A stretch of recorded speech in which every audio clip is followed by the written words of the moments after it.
DNA replication of a prokaryote is used to make more DNA in a prokaryotic cell. DNA in a prokaryote has two strands. One strand moves in the 5' to 3' direction, while the other moves in the 3' to 5' direction.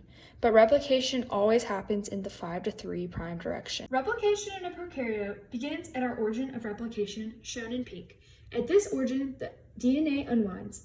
Helicase, shown in red, is the unzipping enzyme, meaning that it is the enzyme that is in charge of opening up the DNA-forming replication forks by breaking the hydrogen bonds that holds the two DNA strands together, resulting in the unwinding of the DNA's double helix. Our DNA is unstable now, so we use the single-stranded binding proteins, shown as blue dots along the strands, coats the DNA around the replication fork to keep the strands of DNA separate. The enzyme Gyrase, which is the green circular figures on each end of our fork, is now introduced by using it on the outside of our replication fork to relieve the tension from our supercoils caused by the strand separation. The DNA is now unwound, so the next step is to elongate it.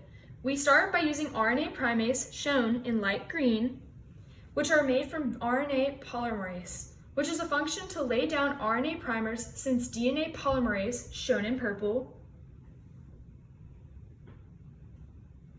requires a free 3' OH. We have two strands that occur in elongation. First, the lagging strand, shown in orange dashed lines going the opposite direction, which is caused by discontinuous replication and elongates away from the unwinding fork. The second is the leading strand, which is the orange strand shown going in these directions, which is caused by continuous replication, meaning it elongates in the direction of the unwinding fork, and requires 1 primer. DNA polymerase 3, shown in purple, synthesizes the DNA by attaching to the primer and then adding nucleotides to the free 3' ends.